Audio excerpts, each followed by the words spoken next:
Aujourd'hui, ce bel évangile de Matthieu chapitre 5 verset 38. En ce temps-là, Jésus disait à ses disciples, « Vous avez appris qu'il a été dit œil pour œil, dent pour dent. Eh bien moi je vous dis, ne pas riposter aux méchants, mais si quelqu'un te gifle sur la joue droite, tends-lui l'autre. Si quelqu'un veut te poursuivre en justice et prendre ta tunique, laisse-lui encore ton manteau. Et si quelqu'un te réquisitionne pour faire 1000 pas, fais-en 2000 avec lui. À qui te demande, donne. À qui veut t'emprunter, ne tourne pas le dos.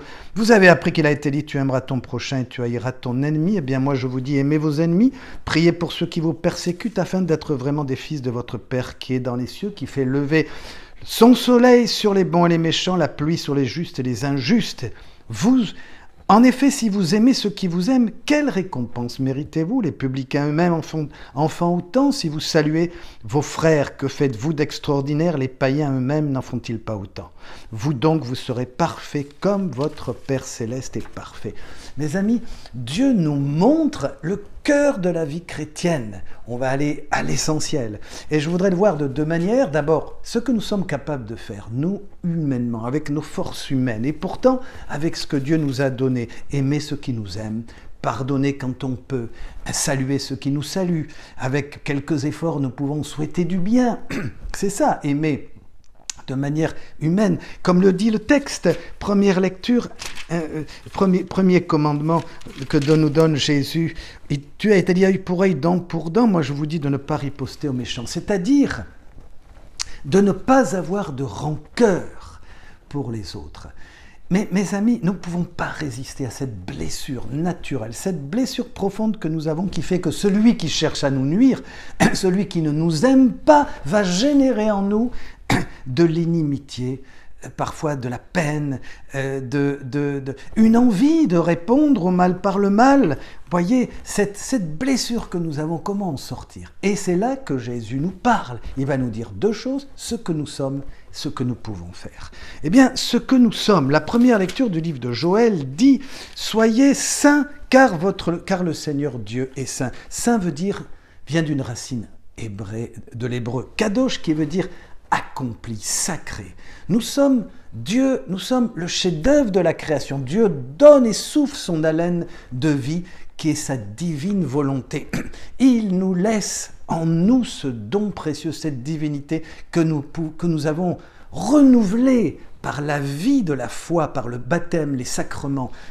Donc, mes amis, ce que nous sommes, Paul le précise justement dans la lecture du jour, vous êtes sanctuaire de Dieu, l'Esprit de Dieu, et il dira plus loin, l'Esprit du Christ habite en vous. Je le dis parce que c'est ce que nous sommes. Donc nous sommes porteurs d'un potentiel immense de lumière, de vie, d'amour, de charité. Et Jésus va préciser ce que nous sommes capables de faire. Je vous renvoie à ces belles pages de Matthieu 1, Luc 9.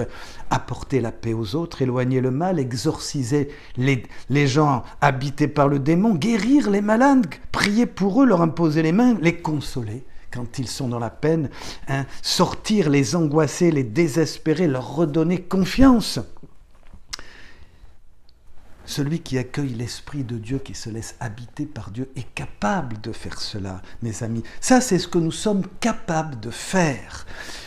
Le livre de la Genèse, au chapitre 50, rappelle quand Joseph, justement, parle, il dit quelque chose de très intéressant. Le mal que vous avez voulu me faire, Dieu l'a changé en bien. C'est, mes amis, avec la grâce de Dieu, ce que nous sommes rendus capables de faire, avec le don de Dieu qui est avec nous. Et chaque fois que nous nous abandonnons à sa volonté, chaque fois que nous remettons, avec toutes nos pauvretés, nos difficultés, c'est jamais évident, que nous nous en remettons entre les mains de Dieu, en demandant l'aide de Dieu pour que nous puissions accueillir sa divine volonté dans toutes choses, dans chaque instant, chaque moment. Eh bien, Dieu agit. Nous sommes sauvés et nous faisons des sauvés. Nous sommes ressuscités et nous faisons, avec l'aide de Dieu et la grâce de Dieu, nous permettons autour de nous que des gens ressuscitent, se laissent toucher par le Christ. Laissons l'Esprit Saint agir en nous aujourd'hui, plein de confiance au début de ce carême que nous allons commencer cette semaine. Préparons-nous, accueillons l'Esprit Saint.